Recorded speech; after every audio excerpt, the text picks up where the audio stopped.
Y ahora vamos a conocer más a fondo la reacción y la posición del sector privado ante el paquete de medidas fiscales y las reformas a la seguridad social que están siendo impuestas por el régimen de Ortega. Nos acompaña vía Skype José Adán Aguerri, presidente del COSEP. Buenas noches, José Adán. Buenas noches, Carlos. El COSEP asegura que este paquete de reforma es confiscatorio y que representa un golpe de Estado para la economía. ¿Por qué? Primero déjame solidarizarme con vos y con los aproximadamente 60 periodistas que han tenido que tomar la decisión de irse al exilio. En este aspecto esperamos que esta situación sea revertida en el corto plazo y que recuperemos la libertad de expresión como corresponde. Hemos expresado dos temas. Hemos hablado de que esta es una reforma confiscatoria porque el artículo 114 constitucional prohíbe los impuestos confiscatorios. El principio no confiscatorio parte de la capacidad económica que tienen las empresas. Los impuestos no pueden ir más allá de la capacidad patrimonial, no pueden ser los impuestos llegar al nivel que el patrimonio de la empresa se vea prácticamente confiscado. Y lo que está sucediendo con esta reforma es que hay sectores, hay empresas que efectivamente de aplicarse esta reforma tal como está, tendrían esa realidad sucediéndole. Hemos hablado de que es un golpe de Estado a la economía y es un golpe del Estado a la economía, porque esta reforma, de nuevo, de pasarse como está, primero, descapitaliza a las empresas al reducirse el flujo y el capital de trabajo de las mismas. En segundo lugar, produce fuga de capitales. En tercer lugar, produce falta de inversión. Esto, por supuesto, lo que hace es tener resultados concretos como son el desempleo, la informalidad y el encarecimiento del costo de la vida. Y Carlos, solo para terminar en este sentido, recordemos que ya estamos viviendo desde el año pasado problemas de caída de consumo y problemas de falta de crédito. Entonces, esto lo único que va a hacer es agravar estos problemas que ya estábamos teniendo y nos va a llevar a una situación de iliquidez, de insolvencia, y como repito, de quiebra de empresas y por lo tanto de un mayor número de familias nicaragüenses afectadas. Por eso hablamos de confiscación y del golpe de Estado a la economía del país. Cuando ha sido presentada y justificada este proyecto de reformas, el ministro de Hacienda, Iván Acosta, y otros funcionarios del gobierno y diputados alegan que su acción está dirigida específicamente a las grandes empresas y medianas empresas. ¿Cómo afecta al resto de la población, a las pequeñas empresas, a los asalariados, a los trabajadores por cuenta propia? Es falso que los que menos tienen no serán afectados. Es falso que las micros y pequeñas empresas no serán afectadas. Es vital y por eso en COSEP hicimos el esfuerzo de pronunciarnos, pero planteando cuáles son las implicaciones que tiene esta reforma. Y por eso empezamos señalando que el primer golpe que tiene toda la ciudadanía pasa por el hecho de que la mayor cantidad de productos de la canasta básica van a ser gravados con el IVA. Eso significa, Carlos, que si me va a costar más caro hoy hacer un jugo, hacer una sopa, para que la gente entienda de qué estamos hablando, el almuerzo, y esto es indistinto porque el problema que tenemos en este tipo de circunstancias es que hay dos tipos de impuestos, los impuestos directos y los impuestos indirectos. Y en el caso de los impuestos indirectos, al subir el chayote, al subir la naranja, no discrimina si yo tengo más o si yo tengo menos. Va a subir por igual para el que tiene poco como para el que tiene mucho. Estos son productos que anteriormente estaban exonerados. ¿Han hecho ustedes alguna estimación de qué nivel de incremento podrían tener los precios? Hablan del 70% de los productos de la canasta básica. Hay algunos sectores que ya empezaron a a plantearse. Por ejemplo, en el caso de la industria, el costo va a subir a un aproximado de 16%. Entonces, de nuevo, ahí es donde vos ves que dependiendo de qué tipo de competitividad y elasticidad tiene el producto en el mercado, cuánto va a subir ese producto al consumidor final y qué tan que te va a sacar prácticamente en algunos casos hasta de competitividad y de mercado si esto sucede. ¿Qué quiero decir con esto? En el caso, por ejemplo, de la industria nacional, que dentro de los productos de la canasta básica elaboran jabones, detergentes, etcétera, si esto pasa como está, lo que va a suceder es que ellos no van a poder seguir produciendo porque va a ser más económico traer productos costarricenses, hondureños, y te van a sacar del mercado simplemente por esa realidad en la cual tampoco podés cerrar la frontera. Entonces, no tenés todavía efectivamente sector por sector cuál es ese incremento, pero sí te estoy dando ya un ejemplo de un sector que le está sucediendo en función de sus números, ¿cuál sería ese resultado? ¿Tiene algún impacto para el sector de la zona franca, para el caso específico del combustible, que es un elemento, es una variable que tiene un efecto en cadena en el resto de la economía?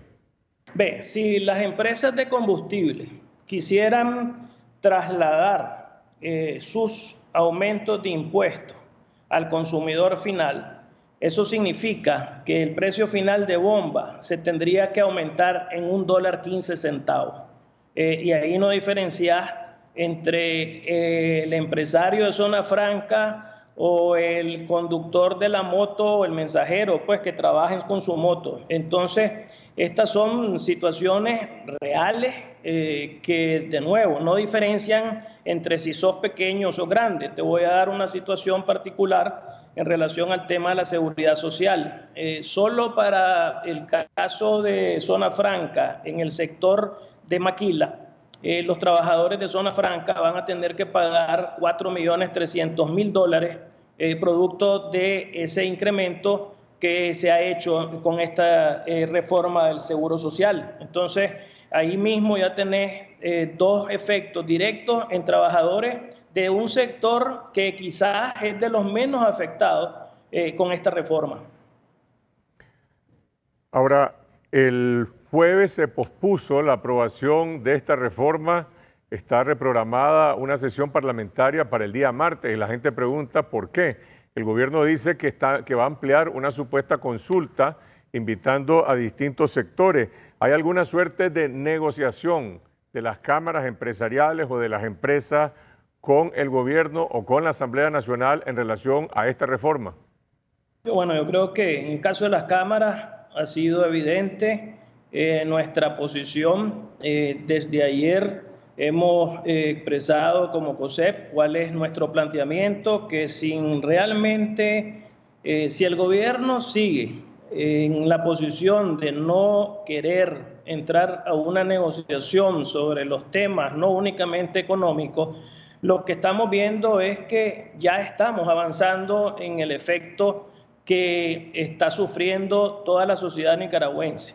Desde ese punto de vista, las cámaras básicamente en general no nos presentamos, lo que hicimos fue expresar a través de comunicados una gran parte de esta, cuál es la realidad de esta reforma, dependiendo del sector al que perteneces. Sí hubo empresas y una que otra cámara que asistieron, y lo que hay que entender, Carlos, y que creo que ha quedado muy claro de parte de los diputados que atendieron a estas empresas, es que estas fueron muy claras en expresar lo que significa para ellas si esto se mantiene. Hay empresas transnacionales que llegaron y dijeron de manera contundente, si esto se aprueba así, nosotros nos vamos del país. Y creo que si ellos no entienden de que esto va a producir una situación económica donde el mayor afectado va a ser el trabajador y la familia nicaragüense, pues esta es una situación que el costo político lo tendrá que asumir el que tome esa decisión final. ¿El gobierno ha presentado alguna proyección del supuesto impacto recaudatorio de estas medidas. Hablan de que van a recaudar más de 300 millones de dólares. ¿Está eso identificado, desagregado? ¿Es viable que se vaya a producir esa recaudación o podría tener un efecto, digamos, contraproducente? El gobierno desde el año pasado anda en la búsqueda de 300 millones de dólares que no ha podido conseguir en el extranjero. Entonces ahora está tratando de encontrar a través de esta reforma cómo recuperar esa pérdida de ingresos tributarios y por supuesto, como lo expresan los papeles que se habían presentado, si vos vas a ver la reforma presupuestaria del año pasado, decían que iban a tener para finales de año pues una inyección de 300 millones que no llegó. Va a suceder exactamente lo mismo, Carlos, con esta reforma. Vuelven a decir que van a conseguir 300 millones que no van a llegar porque, de nuevo, si no hay certidumbre y confianza, si no hay recuperación del crédito, si no hay recuperación del consumo, todos estos números pues son números que no van a suceder y que lo que va a producir, como ya lo han expresado los diferentes escenarios que han hecho desde FUNIDES hasta diferentes economistas independientes, lo que vamos a ver es una caída aún mayor de la economía este año, sumados a los casi 9 puntos que caímos el año pasado. Así es que en ese aspecto, por supuesto que no van a poder recoger estos 300 millones de dólares. El paquete de reformas a la seguridad social que aumenta las contribuciones de la patronal y también las contribuciones del sector de los trabajadores, ya y por el otro lado disminuye las pensiones, ya entró en vigencia al ser publicado en la Gaceta. ¿En qué se diferencia esto que se aprobó a lo que anteriormente se había aprobado antes del 18 de abril y que posteriormente Ortega se retractó y dijo que había sido un error y por lo tanto lo había retirado de la mesa del país? Bueno, yo creo que primero el efecto de gradualidad que tenía la reforma anterior desapareció. Aquí estamos hablando de que aplican pues un incremento a la patronal de un solo, es decir, a lo inmediato, y eso, por eso te decía, solo para ejemplificar, en el caso de Zona Franca, representa, como te mencioné, 4.3 millones de dólares para los trabajadores, para las empresas significa más de 20 millones de dólares. De nuevo, en un mercado donde vos sos tomador de precios, no sos hacedor de precios. Entonces, esto es en empresas que ya tienen contratos firmados en base a precios internacionales y que no van a poder trasladar este tipo de incrementos. En segundo lugar, ¿cuál es lo que sí sigue haciendo el gobierno, que lo hizo con el anterior decreto y lo está volviendo a hacer con este decreto? Está de nuevo trasladando los costos, principalmente políticos, financieros, a las empresas y no asumiendo la sostenibilidad del INSS. Aquí volvemos a ver que están tapando un parche, queriendo taparlo, porque las empresas, desafortunadamente, las que tienen que seguir, lo que van a hacer es verse afectada la situación del empleo de los colaboradores para mantenerse sostenidas en el tiempo, pero esto no está llegando a lo que va a permitir que el INSS sí sea sostenible hacia el futuro. Están de nuevo rehuyendo los temas que son de fondo para que el INSS tenga esa sostenibilidad, y esto lo que te hace al final es que está poniendo una situación donde ya lo vivimos el año pasado, ya tuvimos un impacto de decenas de miles de pérdidas de empleo formal. Esto lo único que va a hacer es seguir aumentando el empleo informal, seguir teniendo las empresas que tomar la decisión de dejar de ser formales y dejar de ser entonces en este sentido un país que es competitivo para atraer inversión extranjera. Todos los diagnósticos que se han hecho sobre la crisis de seguridad social coinciden en un punto central, y tiene que ver con el incremento que ha tenido el Instituto de Seguridad Social de sus gastos administrativos, por lo menos se han quintuplicado. Por el otro lado, el manejo de inversiones discrecionales, que ahí están los edificios de apartamentos vacíos en algunos casos y todavía esperando que se haga una investigación sobre cómo se llevaron a cabo estas inversiones, pero además sobre el problema medular de esta institución, que es su falta de autonomía. El Seguro Social es una proyección, una caja chica, un instrumento político de la presidencia del señor Ortega. En este paquete de reformas, ¿hay acaso alguna consideración sobre este problema? No, aquí es básicamente un parche que está tratando de manera urgente de darle oxígeno a un paciente que se está quedando rápidamente sin oxígeno.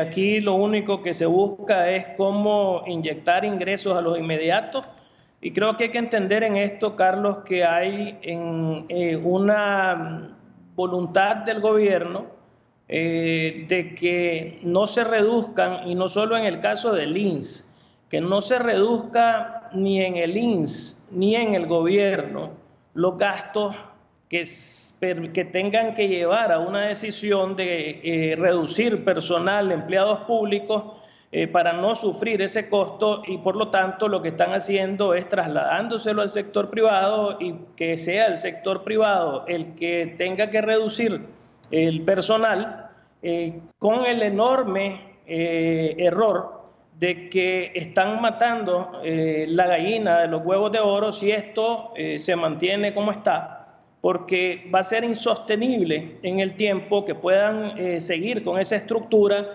sin reducirla y sin reducir empleo del sector público, y dejando al sector privado cada vez más limitado y teniendo entonces una situación muy complicada hacia el futuro económico del país. Si estas reformas a la seguridad social, junto con la represión que desató el régimen ante las primeras protestas, fueron el detonante de la crisis de abril, que ya no es la crisis de abril, es la rebelión de 9 meses, es la masacre, es la matanza, es la crisis nacional que vive el país. Y ahora viene Ortega a revivirlas, a aumentarlas, a agravarlas. ¿Qué consideración hacen ustedes en relación a la visión que el gobierno tiene? Vamos a reeditar también esta situación de reacción, de protesta legítima de la población, de los potenciales pensionados a quienes se les va a reducir su pensión, o de las empresas que no pueden asumir esta carga, o de los trabajadores, y a una nueva ola de represión. Bueno, creo que evidentemente hemos insistido, y lo hemos venido haciendo públicamente y de forma reiterada, de que sin una solución política a la crisis, esto no va a tener una situación que vaya a dar respuesta a toda la problemática que estamos enfrentando relacionadas con los temas de justicia, de democracia, de seguridad y de progreso.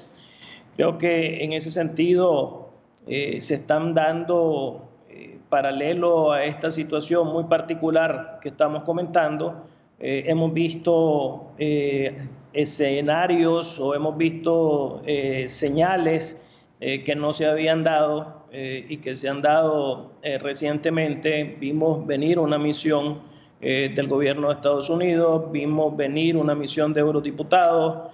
Se han dado pues una serie de otros encuentros informales, extraoficiales, que son pues que se mencionan dentro de la sociedad, y que de alguna manera hay que entender que la presión internacional es una realidad que va a seguir, que la caída económica es una realidad que va a seguir, y que esta situación es algo que debería detenerse en el análisis de parte de las autoridades para poder de alguna manera evitar, y creo que en el caso nuestro como sector privado lo que estamos es insistiendo en primer lugar en que mientras dura la tormenta estamos queriendo que se pierda la menor cantidad de empresas y de trabajadores nuestros, porque al final, una vez que esto termine, y que esperemos en una situación muy distinta a la que estamos viviendo, pues requerís del sector privado, de sus empresas y del trabajo que se genera por parte de las empresas para que empecemos a reconstruir este país. Ojalá que muy pronto. Hace un momento yo decía precisamente en este programa que se está cumpliendo una semana de la visita del enviado del Departamento de Estado, el señor McKinley, que se reunió 3 horas con Ortega y Murillo, le transmitió el clamor nacional, la demanda de liberación de los presos políticos, la demanda de cese de la represión, de reformas políticas para ir a elecciones anticipadas. Sin embargo, hasta hoy Ortega incluso le ha censurado a sus propias bases del FCLN esta reunión, no ha dado absolutamente ninguna respuesta y la respuesta que está dando es este paquete fiscal. Son estas reformas a la seguridad social reviviendo lo que ocurrió a partir del 18 de abril. ¿O conocen ustedes de que hay acaso algún cambio en la voluntad política del régimen para aceptar lo que todo el país le está pidiendo, que es esa salida política? Bueno, creería que en el ámbito político, cuando se dan por lo menos este tipo de misiones, creo que esperar que las respuestas sean en una semana no son, creería yo, lo usual. Creo que en todo caso, si hay algo que haya quedado de estas misiones, pues hay que darle un tiempo prudencial. Creo que nos vamos a ir dando cuenta en la medida en que se vayan dando acciones. Es evidente que en el caso de Estados Unidos, esta semana misma tomó la decisión de prohibir transacciones con Albaniza.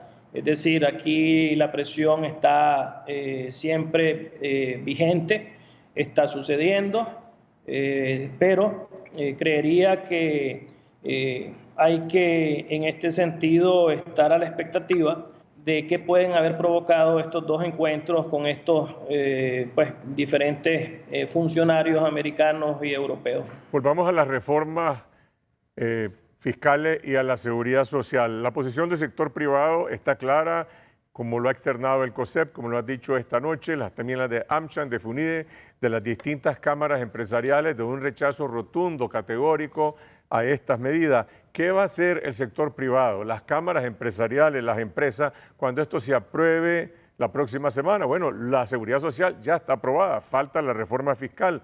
¿Van a aceptarlo con resignación? ¿Van a negociar con el gobierno buscando una modificación o van a resistir y presionar para intentar revertirlo? De manera concreta, en el caso del Seguro Social, obviamente vamos a introducir un recurso de amparo, indistintamente de que sean estas las autoridades que han tomado la decisión de ir adelante con ese decreto y sabiendo cuál es la situación que existe en el ámbito judicial, pero por el orden y porque tenemos que utilizar lo que nos da la Constitución y las leyes, vamos a proceder con ese recurso de amparo. En segundo lugar, primero ha sido importante que las empresas, por un lado, conozcamos cuál es el impacto de esta reforma. Recordad que la sacaron el lunes y que empezaron a llamar a las empresas con un mamotreto de una cantidad de páginas donde no se queda ningún sector sin ser afectado y que tenías que tomarte el tiempo para hacer una revisión realmente responsable. Entonces, lo que hemos hecho en primer lugar es que hemos puesto a las empresas en conocimiento de cada sector, de lo que esto significa para cada sector. Esto, por supuesto, con la intención de que las empresas, como lo han hecho, puedan hacer el análisis y señalar qué va a pasar. Esperemos que los diputados, pues, que han recibido estos mensajes, si tienen alguna posibilidad de hacer algo al respecto, pues trasladen bien los mensajes a las autoridades donde se toman las decisiones. Y tendremos que esperar cuáles van a ser esas respuestas. Por el otro lado, sin embargo, Carlos, para nosotros también es importante, y estamos trabajando en ello, que la población no sea tampoco manipulada en cuanto a los manejos que el gobierno hace de que con este tipo de reformas se está dirigiendo hacia el rico, se está dirigiendo al que más tiene, lo cual es totalmente falso, y estamos trabajando en una estrategia también para que la gente se dé cuenta de que esto afecta a todos los nicaragüenses sin excepción y que el costo de esto está en el gobernante que no tiene la voluntad política hasta el día de hoy de entender que se tiene que sentar para que no se siga destruyendo el país. Hay que esperar, en efecto, hay que esperar la reacción de los asalariados, de los trabajadores por cuenta propia, de los jubilados y de los potenciales pensionados frente a esta clase